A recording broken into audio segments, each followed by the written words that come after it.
The crystal chandeliers cast a warm golden glow across the magnificent ballroom of Buckingham Palace.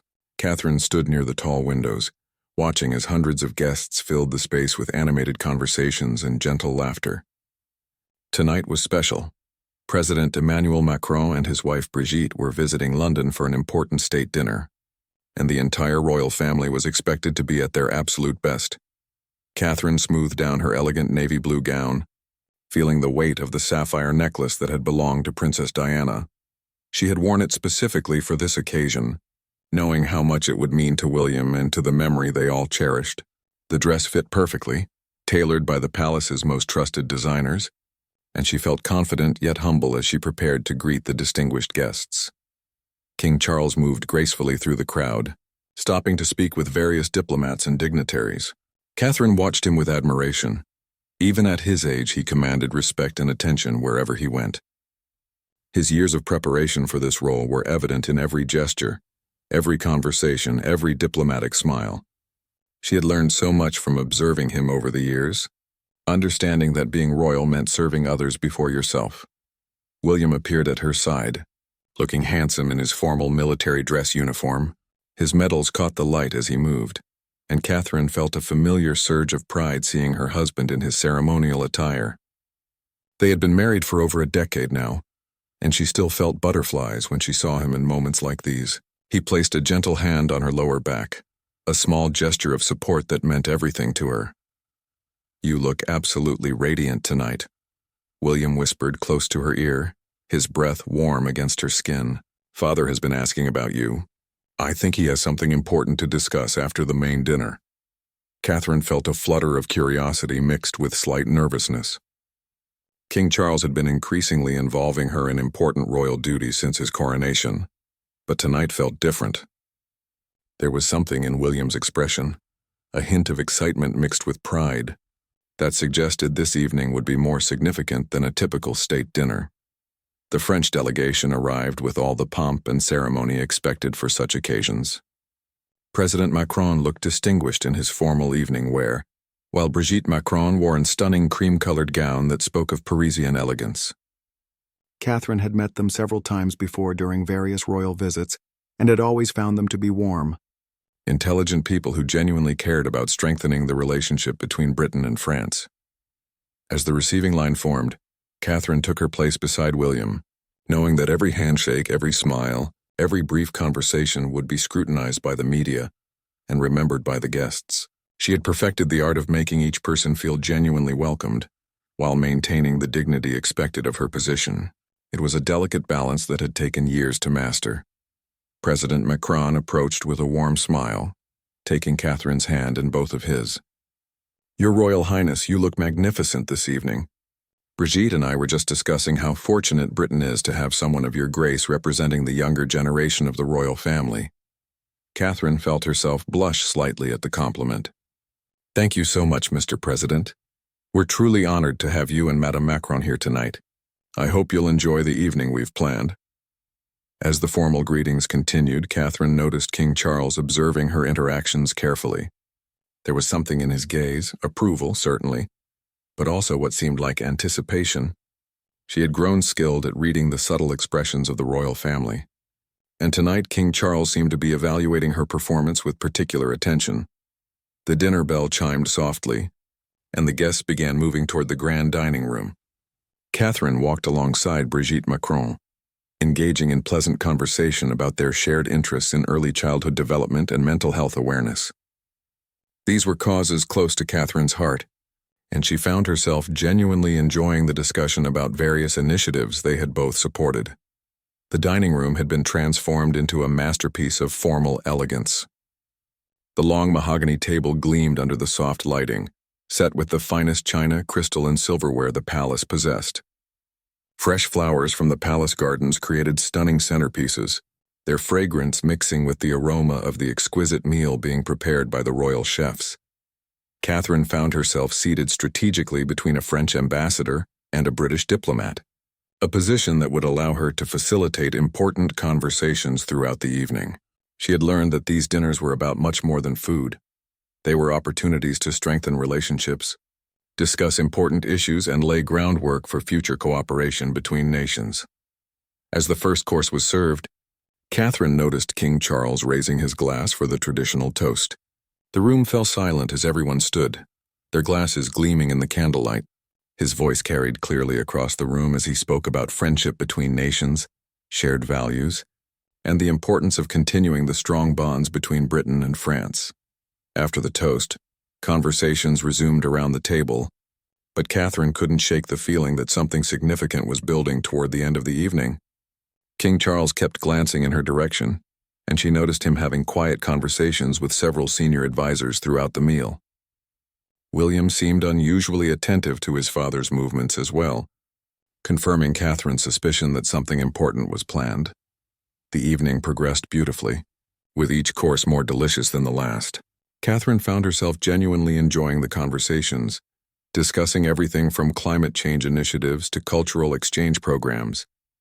These were topics she felt passionate about, and she could see that her enthusiasm was making a positive impression on the French delegation. As dessert was being served, King Charles stood once again, but this time his expression was more serious, more purposeful. Catherine felt her heart rate increase slightly, sensing that whatever had been building throughout the evening was about to be revealed. The room quieted as everyone turned their attention to the king, waiting to hear what he had to say. "Before we conclude this wonderful evening," King Charles began, his voice carrying the authority and warmth that had made him such a respected monarch, "I have something very special to share with our distinguished guests and with all of you here tonight." Catherine felt William's hand find hers under the table, his fingers intertwining with hers in a gesture of support and shared anticipation. Whatever was about to happen, she knew it would change something fundamental about her role in the royal family, and she took a deep breath, preparing herself for whatever responsibility King Charles was about to bestow upon her. King Charles's words hung in the air as Catherine felt every eye in the room turn toward their table. Her pulse quickened, and she could feel William's reassuring squeeze of her hand beneath the white linen tablecloth. The king's expression was both solemn and proud, the look of a father about to entrust his child with something precious and important. Throughout history, King Charles continued, his voice carrying across the hushed dining room, the monarchy has evolved to meet the changing needs of our people and our time. Tonight, in the presence of our dear friends from France, I want to announce a new chapter in that evolution. Catherine's mind raced as she tried to imagine what this could mean. She had been gradually taking on more responsibilities over the years, from patron roles with various charities to representing the crown at important events. But the formal nature of this announcement, the presence of President Macron, and the careful orchestration of the evening suggested something far more significant. President Macron leaned forward slightly, his diplomatic instincts clearly engaged as he recognized the historical importance of whatever was about to unfold. Brigitte Macron smiled warmly at Catherine as if she somehow already knew what was coming. The French delegation, along with all the British dignitaries present, waited in respectful silence.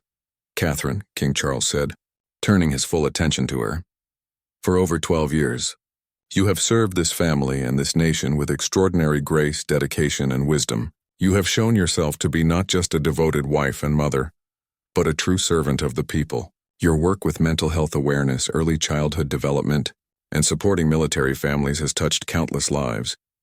Catherine felt tears beginning to form in her eyes, overwhelmed by the unexpected public recognition. She had always tried to serve quietly, without seeking attention or praise, believing that the work itself was reward enough. To hear King Charles acknowledge her efforts so publicly, and in front of such distinguished guests, filled her with both pride and humility. Your commitment to duty, your natural empathy, and your ability to connect with people from all walks of life have not gone unnoticed, the king continued. These qualities, combined with your deep understanding of what it means to be a modern royal, make you uniquely qualified for the responsibility I am about to entrust to you. William's hand tightened around hers, and when Catherine glanced at him, she saw tears of pride glistening in his eyes. Whatever was coming, he had known about it, had been part of the planning, and his emotional reaction told her that this was something truly extraordinary. King Charles reached into his jacket pocket and withdrew a small, elegant velvet box. The sight of it made Catherine's breath catch in her throat. In royal tradition, Significant appointments and honors were often accompanied by symbolic gifts, tokens that represented the weight and dignity of new responsibilities. Catherine, I am appointing you as the first ever royal ambassador for Commonwealth unity, King Charles announced, his voice growing stronger with each word. This new role will make you responsible for strengthening relationships between all Commonwealth nations, promoting cultural exchange, and ensuring that the values we share continue to bind us together in the years ahead. The room erupted in warm applause, but Catherine barely heard it. The magnitude of what had just been announced was sinking in slowly. The Commonwealth included 54 nations around the world, representing nearly a third of the global population. To be entrusted with fostering unity among such diverse countries and cultures was both an incredible honor and an enormous responsibility. King Charles opened the velvet box, revealing a stunning brooch crafted from gold and adorned with gemstones, representing each region of the Commonwealth. The design was intricate and beautiful, incorporating symbols from various member nations in a harmonious pattern that spoke to unity and diversity.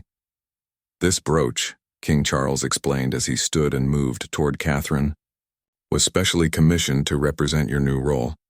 Each gemstone tells the story of a different part of our Commonwealth family, and wearing it will remind you that you carry the hopes and dreams of people from every corner of the globe.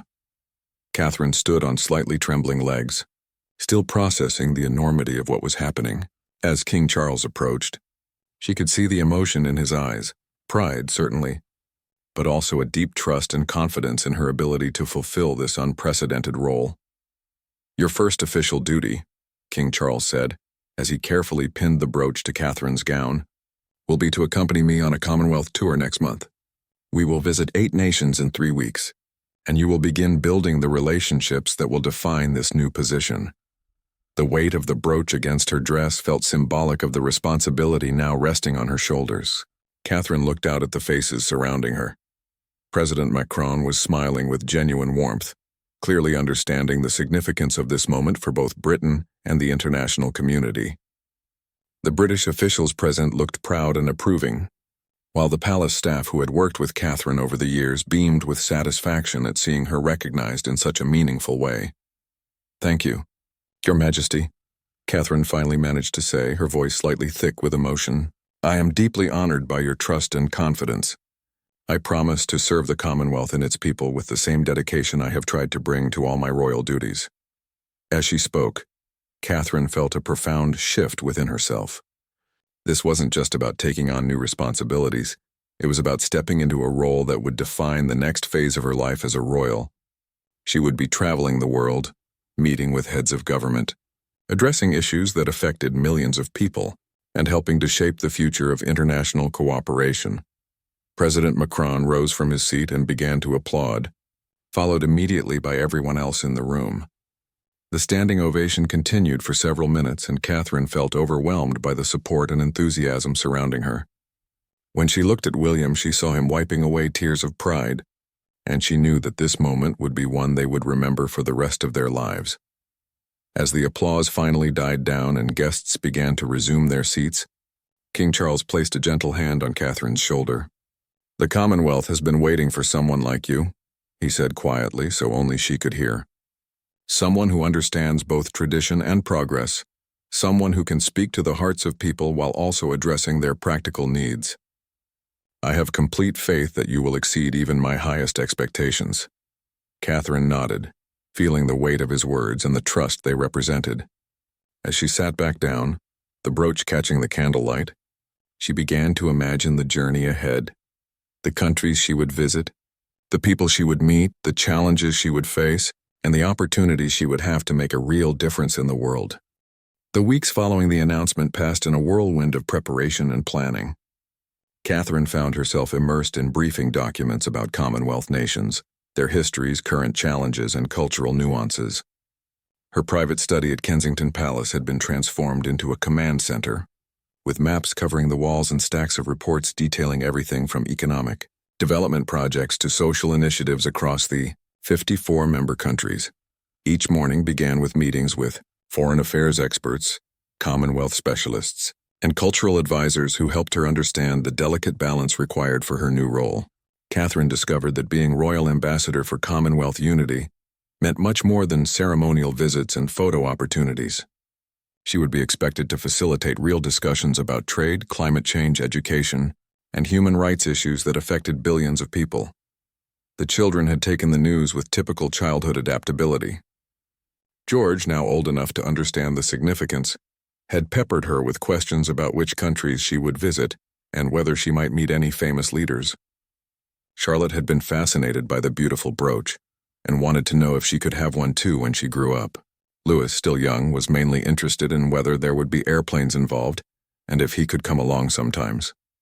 William had been her constant source of support throughout the preparation period. Having grown up knowing he would one day be king, he understood better than anyone the weight of accepting significant royal responsibilities. He helped her practice speeches, reviewed her briefing materials, and offered insights from his own experiences representing the crown internationally.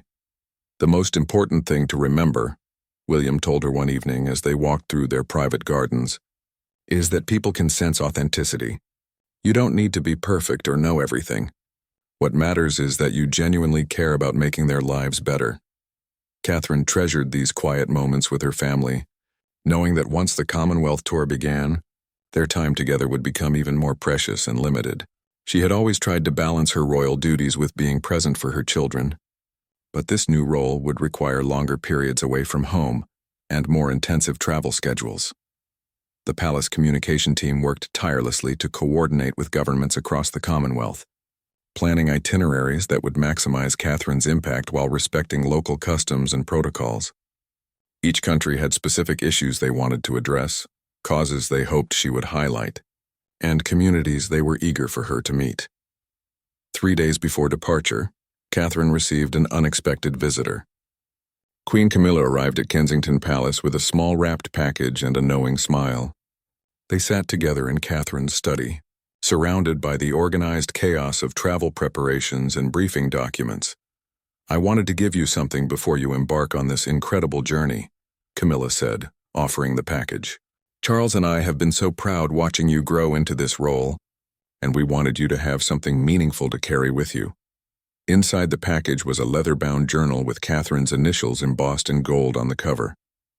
The pages were blank, waiting to be filled with experiences, observations, and reflections from her travels. But what made it truly special was the inscription on the first page, written in King Charles's careful handwriting. "For Catherine, who will carry the heart of the Commonwealth with her wherever she goes. With love and admiration, Charles." He wants you to document not just the official events, Camilla explained, but the personal moments, the conversations that happen away from the cameras, the insights you gain about what really matters to people in each country you visit. This journal will become a valuable record for future Commonwealth initiatives. Catherine felt deeply moved by the thoughtfulness of the gift. She had always been someone who processed experiences through writing, and knowing that King Charles understood this aspect of her personality made the journal even more meaningful. The night before departure, the entire extended royal family gathered for a private dinner at Windsor Castle. It was a tradition whenever someone was embarking on a significant tour, a way of sending them off with love and support. Catherine wore the Commonwealth brooch, which had quickly become her most treasured piece of jewelry, not for its monetary value but for what it represented. During the dinner, various family members shared advice and encouragement. Princess Anne, with her decades of international royal duties, offered practical tips about managing jet lag and maintaining energy during packed schedules. The Duke of Edinburgh shared stories from his own Commonwealth experiences, emphasizing the importance of listening more than speaking during cultural exchanges. King Charles stood to offer a toast as the evening wound down. "Tomorrow, Catherine begins a journey that will touch lives across the globe," he said, raising his glass. "She carries with her not just the hopes of the royal family, but the dreams of millions of people who believe in the power of unity, understanding, and shared purpose. We send her forth with our love, our prayers, and our complete confidence in her ability to represent the very best of what the Commonwealth can be." As Catherine prepared for bed that night, she stood before her bedroom window looking out at the London skyline. Tomorrow would mark the beginning of the most challenging and potentially rewarding phase of her royal career.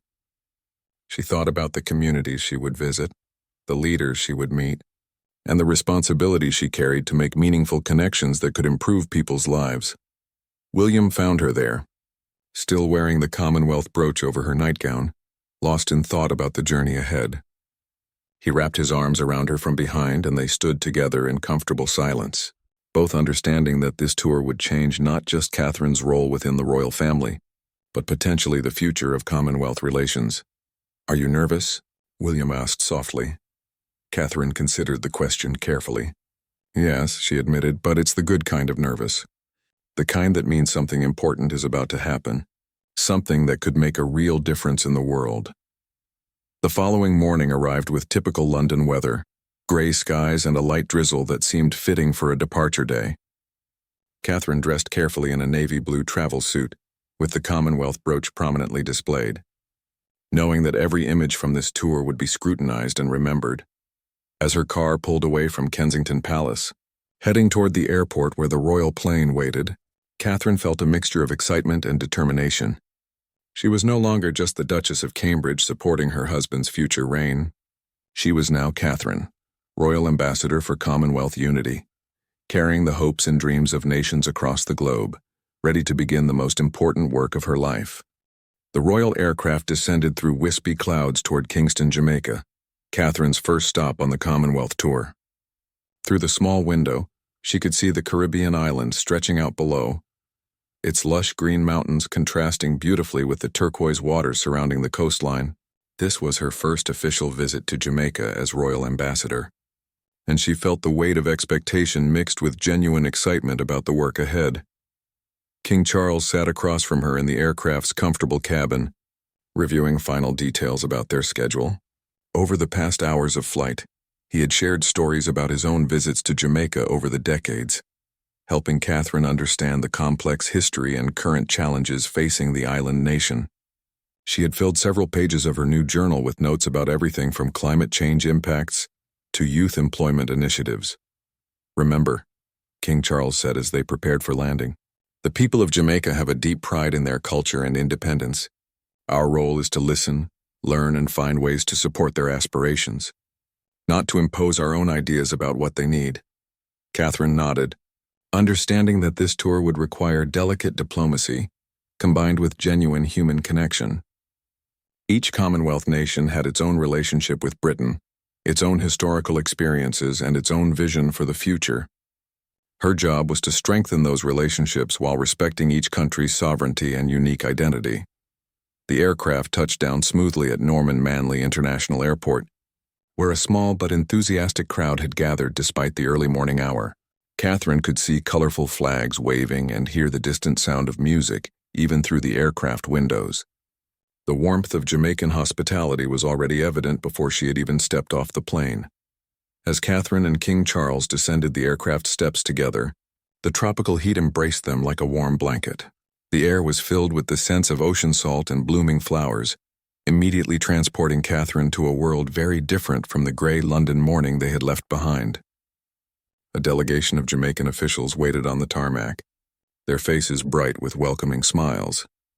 Prime Minister Andrew Holness stepped forward to greet them, his handshake firm and his manner both respectful and genuinely friendly. "Your Majesty, Your Royal Highness, welcome to Jamaica. We are honored to have you here and excited to show you the incredible work our people are doing to build a better future for our nation." Catherine felt immediately at ease with the Prime Minister's straightforward approach.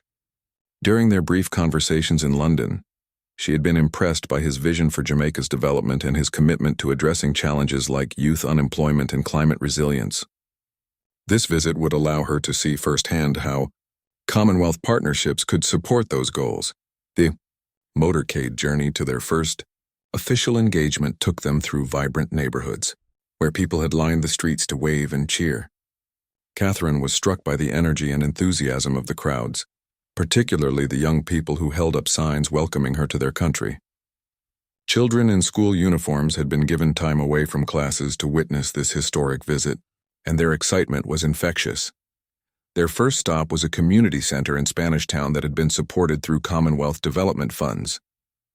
The center provided job training, educational programs, and small business support for local residents.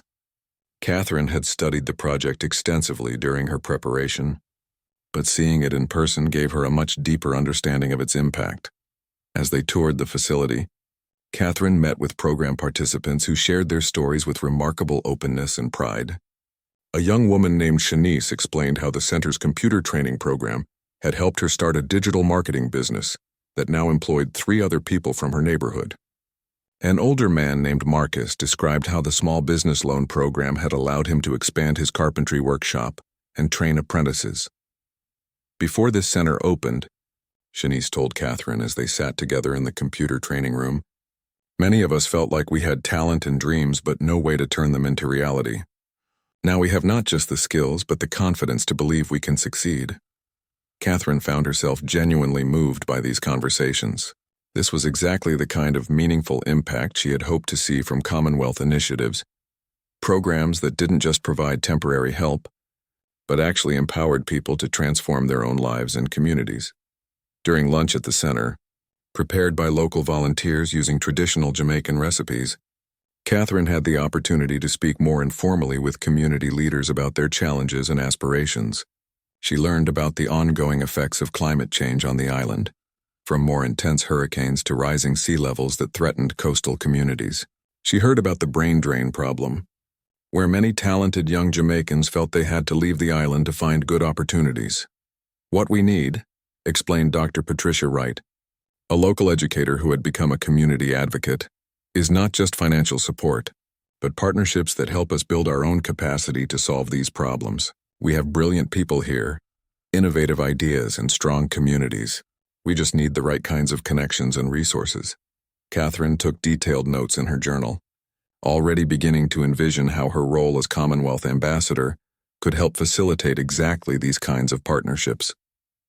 She could see opportunities for connecting Jamaican entrepreneurs with mentors in other Commonwealth countries, linking research institutions to work together on climate adaptation strategies, and creating exchange programs that would allow young people to gain international experience while maintaining strong ties to home. That evening, Catherine and King Charles attended a cultural celebration at the National Stadium in Kingston. The event showcased the incredible richness of Jamaican arts, from traditional folk dances to contemporary reggae performances. Catherine found herself clapping along to the infectious rhythms, moved by the creativity and passion of the performers.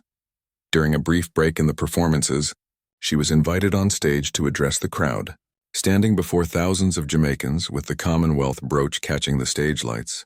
Catherine felt the full weight of her new responsibility.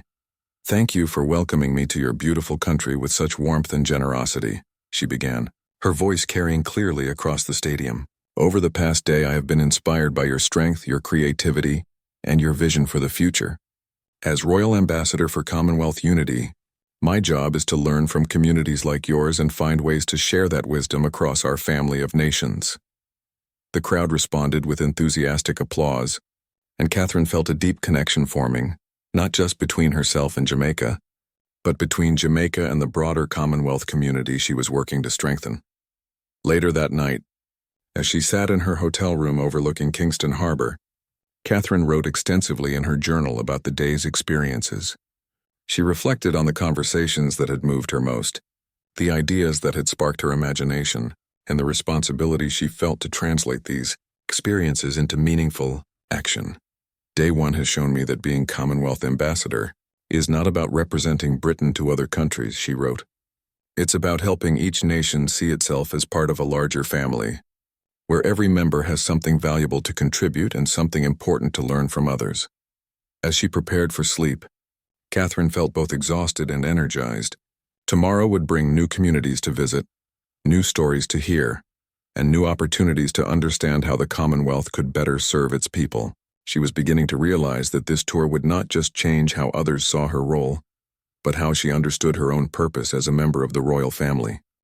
The plane lifted off from Kingston as the Jamaican sun painted the Caribbean sky in brilliant shades of orange and pink.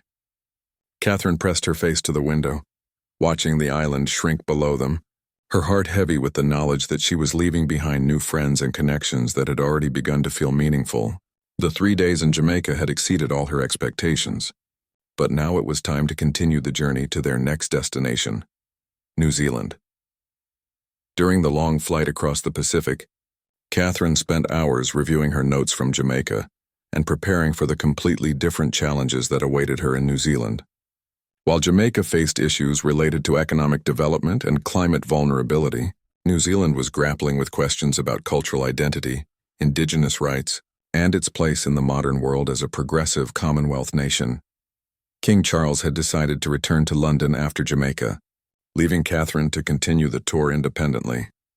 This transition marked a significant moment in her development as Commonwealth ambassador. She would now be representing not just the Crown, but her own vision for Commonwealth unity. The responsibility felt both daunting and exhilarating. "You're ready for this," King Charles had assured her during their final breakfast in Kingston. "Jamaica has shown you what's possible when you lead with authenticity and genuine curiosity. Trust those instincts as you continue the journey." As the plane descended toward Auckland, Catherine could see New Zealand's dramatic landscape spreading out below: rolling green hills, pristine coastlines, and the distinctive volcanic cones that made the country's geography so unique. She had visited New Zealand before with William, but this time felt different. She was coming not as a supporting member of the royal family, but as a leader in her own right.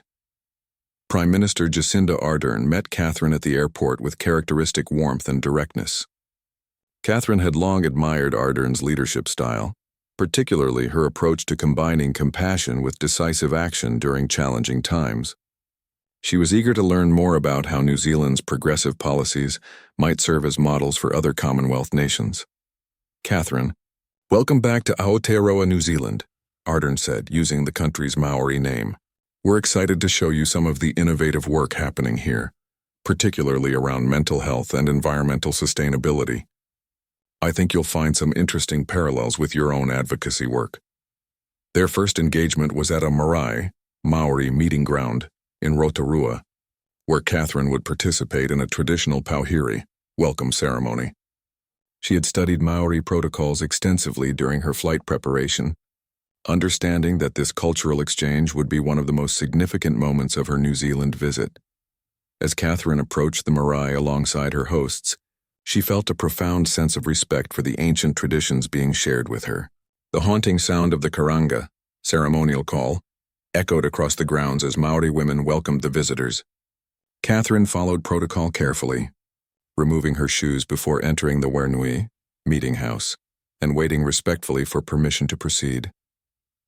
Elder Kuia Margaret Tarangi stepped forward to address Catherine directly. "You come to us not as a stranger, but as Wanao family within our Commonwealth. We see in you someone who understands that true leadership means serving others, protecting the vulnerable, and preserving what is precious for future generations." Catherine was deeply moved by the welcome and the responsibility it implied. During the formal ceremony, she was presented with a beautiful jade pendant carved in the traditional Maori style, representing her connection to New Zealand and her commitment to understanding indigenous perspectives within the Commonwealth. "This Tonga treasure carries the mana, spiritual power of our people," explained Master Carver Tane Williams as he placed the pendant around Catherine's neck. "Wearing it means you carry our stories with you as you travel to other Commonwealth nations. You help ensure our voices are heard in the conversations that shape our shared future." Over the following days, Catherine immersed herself in learning about New Zealand's approach to addressing social challenges through innovative partnerships between government, community organizations, and indigenous leadership. She visited mental health facilities that incorporated traditional Maori healing practices alongside modern therapeutic approaches, seeing firsthand how cultural wisdom could enhance contemporary solutions. At a youth mental health center in Wellington, Catherine met with teenagers who shared their struggles with depression, anxiety, and social isolation. What struck her most was how the center combined peer support, family involvement, and cultural connection to create comprehensive healing environments. "The most important thing we learned," explained Dr. Sarah Mitchell, the center's director, "is that mental health isn't just about treating symptoms. It's about helping young people understand their place in their community, their connection to their culture, and their capacity to contribute meaningfully to something larger than themselves." 16-year-old Aroha shared her story with Catherine during a group session. "When I first came here, I felt like I didn't belong anywhere," she said. Learning about my Maori heritage and understanding how my struggles connected to bigger issues helped me realize I wasn't broken. I was just disconnected from my roots and my purpose. Catherine found these conversations profoundly meaningful, connecting directly to her own advocacy work around mental health awareness. She began to see how the Commonwealth could facilitate sharing these innovative approaches across member nations, helping countries learn from each other's successes in addressing universal challenges. The environmental sustainability initiatives she observed were equally impressive. Catherine toured renewable energy projects, sustainable agriculture programs, and conservation efforts that balanced economic development with environmental protection.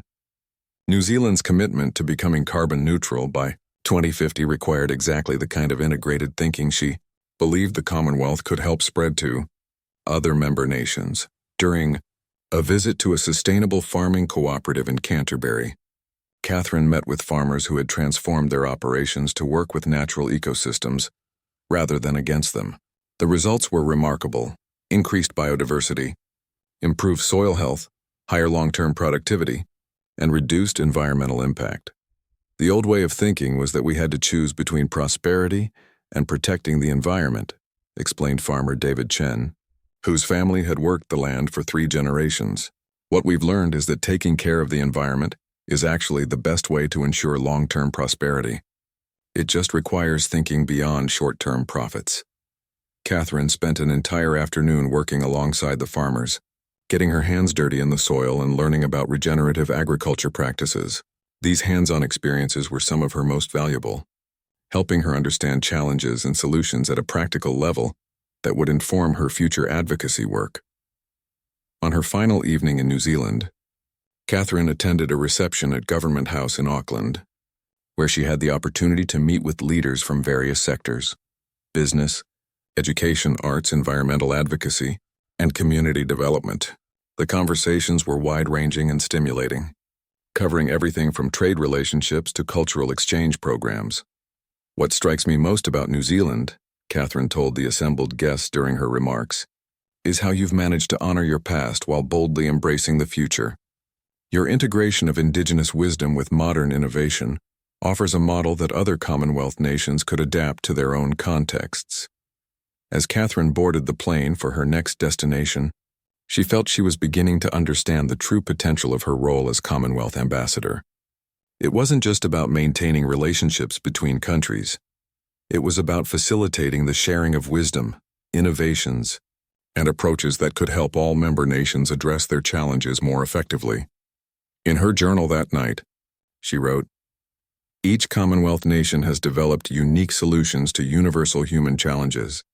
My job is to help these solutions travel, to create connections that allow every member nation to benefit from the collective wisdom of our entire Commonwealth family."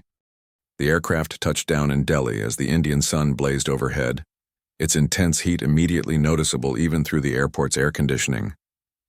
Catherine looked out at the sprawling cityscape stretching endlessly in all directions, knowing that India represented perhaps the most complex and significant relationship within the entire Commonwealth.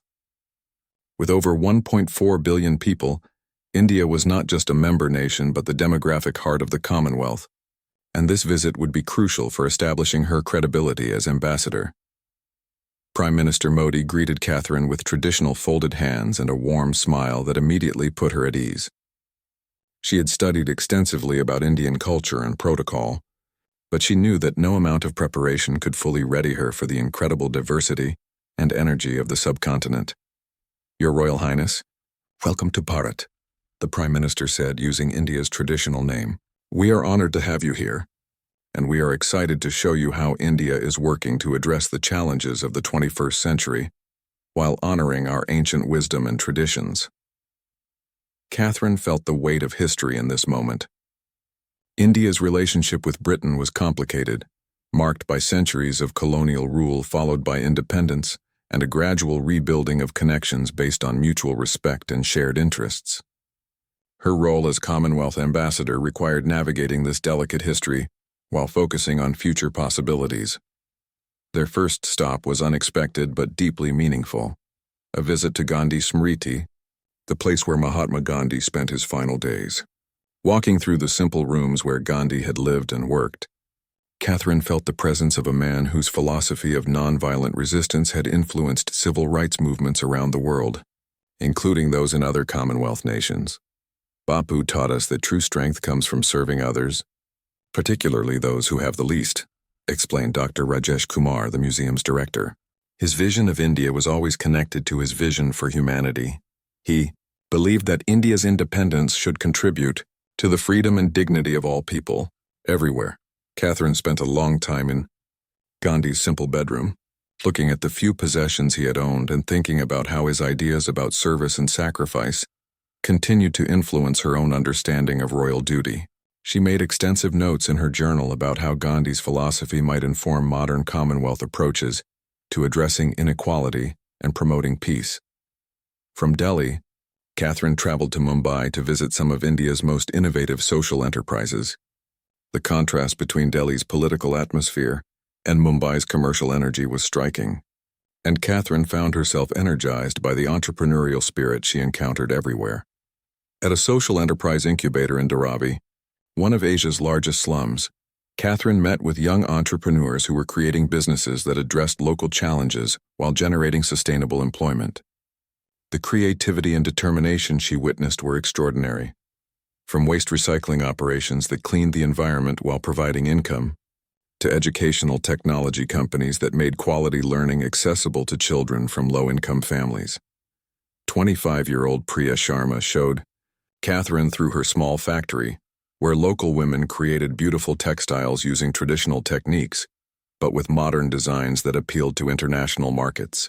My grandmother taught me these stitching patterns, Priya explained, but I realized we could use them to create products that would sell globally while providing good jobs for women in our community. Catherine was fascinated by how Priya had combined respect for tradition with innovative thinking about market opportunities. The Commonwealth could help connect businesses like yours with markets and partners in other member countries, Catherine suggested. Imagine if women entrepreneurs in Ghana could learn from your techniques while sharing their own innovations with you. This idea of cross-Commonwealth business connections excited Catherine throughout her Mumbai visit. She met with dozens of entrepreneurs who had developed solutions to challenges that existed across the developing world, from water purification systems to mobile banking platforms to sustainable energy technologies. The potential for sharing these innovations across Commonwealth nations seemed enormous. Her next destination was a rural village in Rajasthan, a 3-hour drive from Jaipur through landscape that seemed to stretch endlessly under the desert sun. This visit had been specifically requested by Catherine, who wanted to understand how Commonwealth development initiatives were affecting people in India's rural communities, where the majority of the population still lived.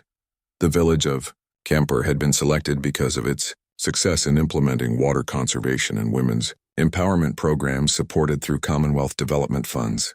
As Catherine's convoy arrived, raising clouds of dust on the unpaved roads, she was greeted by hundreds of villagers who had gathered in their finest traditional clothing to welcome her. Village elder Sri Ramesh Meena stepped forward with dignity and pride. "Maharani Sahiba," he said, using a term of respect, "you honor our small village with your presence.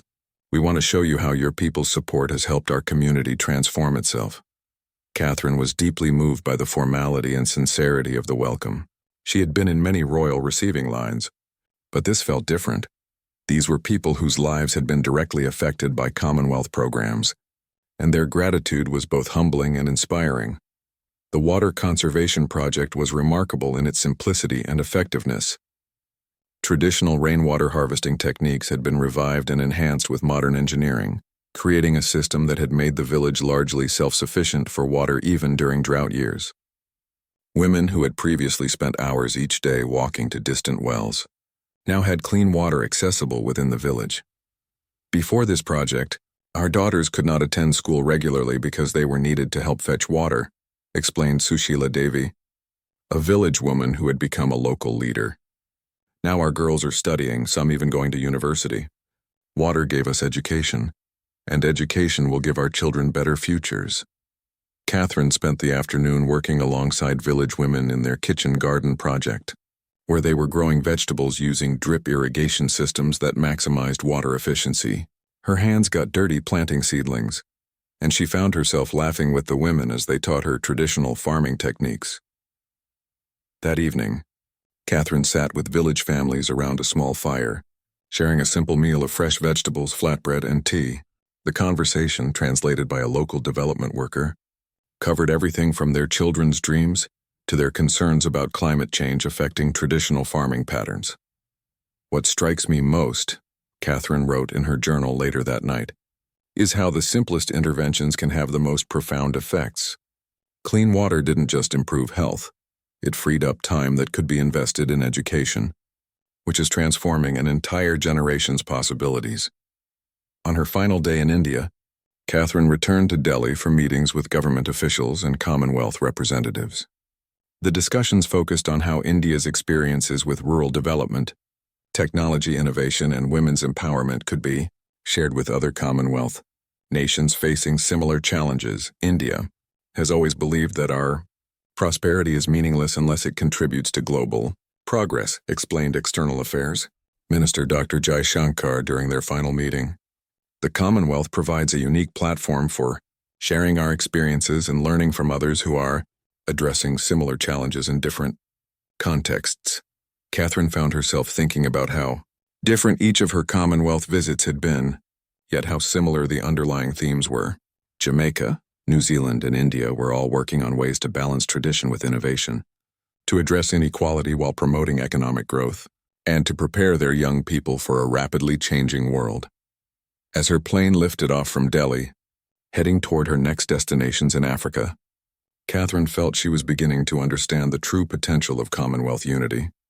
It wasn't about creating uniformity across diverse nations, but about creating connections that allowed each country to benefit from the collective wisdom and experience of the entire Commonwealth family. "The Commonwealth is like a vast library," she wrote in her journal as India disappeared below the clouds, "where every nation contributes its own unique knowledge while having access to insights from 53 other countries. My job is to help ensure that this knowledge actually flows between the shelves, reaching the people who can benefit most from it." The final leg of Catherine's Commonwealth tour took her to Kenya, where she would spend 5 days before returning to London. As the aircraft descended toward Nairobi, Catherine felt a complex mixture of emotions: exhaustion from weeks of intensive travel, excitement about this final destination, and sadness that her transformative journey was nearing its end. Kenya held special significance for the royal family, as it was where Queen Elizabeth II had learned of her father's death and her ascension to the throne in 1952. President William Ruto greeted Catherine at Jomo Kenyatta International Airport with the warmth and dignity that had characterized all her Commonwealth welcomes. But there was something particularly meaningful about arriving in Kenya. This was where the modern Commonwealth story had begun in many ways, and it felt appropriate that her inaugural tour as Royal Ambassador would conclude here. "Your Royal Highness, Karibu Kenya, welcome home," President Ruto said with a smile that conveyed both official protocol and genuine pleasure. "Kenya has always held a special place in the story of the Commonwealth, and we are honored that you have chosen to conclude your historic tour with us." Catherine felt the truth of his words. Over the past weeks, she had come to understand that the Commonwealth was not just a political organization, but a family with deep emotional connections spanning generations. Kenya represented both the historical foundations of that family and its future potential. Her first engagement was a visit to the Masai Mara National Reserve, where she would see conservation projects that combined traditional Maasai land management practices with modern wildlife protection strategies. The helicopter flight over the vast savanna gave Catherine a breathtaking view of one of the world's most iconic landscapes, where millions of wildebeest and zebras were beginning their annual migration. At a conservancy run in partnership between the Maasai community and international conservation organizations, Catherine met with local Maasai leaders who had transformed their relationship with wildlife from one of potential conflict to one of mutual benefit. The conservancy provided income through sustainable tourism while protecting crucial wildlife habitat. "Our grandfathers lived alongside these animals for thousands of years," explained Maasai elder Joseph Olelenku, his traditional red shuka cloth bright against the golden grassland. "We had to learn how to do that again in the modern world. finding ways to benefit from protecting the animals rather than competing with them for land.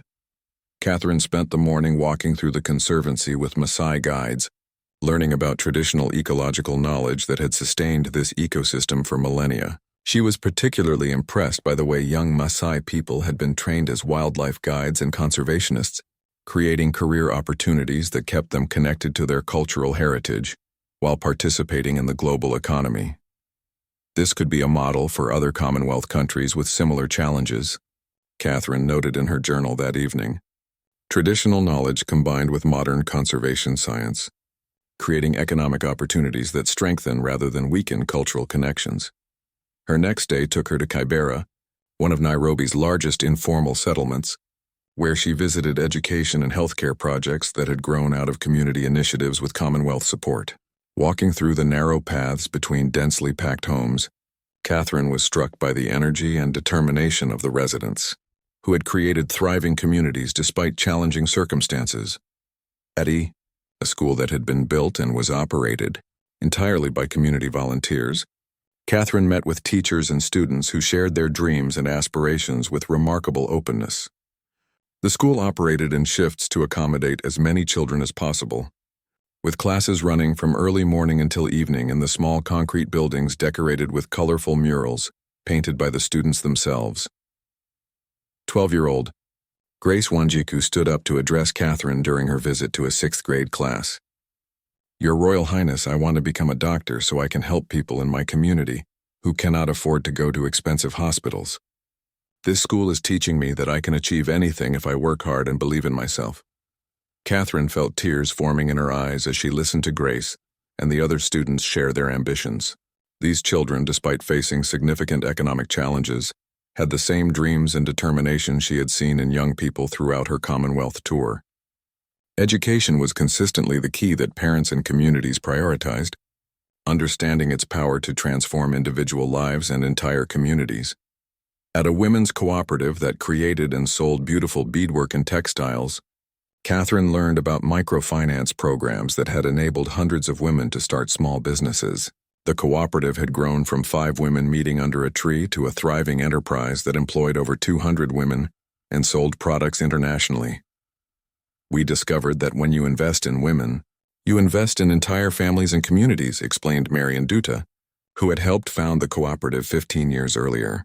"The money we earn goes directly to school fees, healthcare, and improving our homes. We have proven that we are not just beneficiaries of development, we are the drivers of development." Catherine purchased several items from the cooperative, not as a ceremonial gesture but because she was genuinely impressed by the quality and craftsmanship. She could envision connecting this cooperative with similar groups in other Commonwealth countries, creating trading relationships that would benefit women entrepreneurs across multiple nations. On her final day in Kenya, Catherine participated in a special ceremony at the Treetops Hotel, the same location where Princess Elizabeth had been staying when she learned of her father's death and her accession to the throne. The ceremony was both a commemoration of that historic moment and a celebration of Catherine's new role in the continuing Commonwealth. Story: representatives from all the countries Catherine had visited during her tour joined the ceremony via video link, creating a virtual gathering of the Commonwealth family. As Catherine stood in the same location where the modern Commonwealth story had begun, she felt the weight of history and the promise of the future converging in a powerful moment. 73 years ago, a young woman learned in this place that she would dedicate her life to serving the Commonwealth, Catherine said during her remarks. "Today, I stand here as a different woman with a different role, but with the same commitment to service and the same belief in the power of our Commonwealth family to make the world better for all our children." President Ruto presented Catherine with a special gift on behalf of all the Commonwealth nations she had visited, a beautiful wooden sculpture created by artists from each country, incorporating traditional designs and materials that told the story of Commonwealth unity and diversity. This sculpture represents the different strengths each of our nations brings to our Commonwealth family, President Ruto explained. Like the sculpture, we are strongest when all our different pieces come together to create something beautiful and enduring. As Catherine's aircraft lifted off from Nairobi for the final time, beginning the long journey back to London, She reflected on the incredible transformation she had experienced over the past month. She had begun the tour as someone accepting a new responsibility, but she was returning as someone who had discovered her true calling. During the flight home, Catherine worked on the comprehensive report she would present to King Charles and the Commonwealth leadership. But more importantly, she continued writing in her personal journal, documenting not just what she had seen and done, but how the experience had changed her understanding of her role, her purpose, and her potential to make a meaningful difference in the world. "I left London as the Duchess of Cambridge, who had been given a new title," she wrote as England came into view below. "I am returning as Catherine, Royal Ambassador for Commonwealth Unity, who has found her life's work. The Commonwealth is not just a group of countries. It is a family of dreams, innovations, challenges, and solutions that can benefit all humanity when properly connected and supported." As the aircraft touched down at Heathrow, Catherine saw William waiting on the tarmac with their children, all of them eager to welcome her home. She knew that the real work was just beginning, translating everything she had learned into concrete programs and initiatives that would strengthen Commonwealth unity and improve lives across the member nations. But she also knew that she was ready for that work, prepared not just by her royal training, but by the wisdom she had gained from communities across the Commonwealth, who had shown her what unity, resilience, and hope could accomplish when they came together in service of something larger than themselves. The Commonwealth had given Catherine a purpose that would define the rest of her life, and she was determined to honor that gift by ensuring that every member nation could benefit from the collective strength, wisdom, and compassion of their extraordinary family of nations.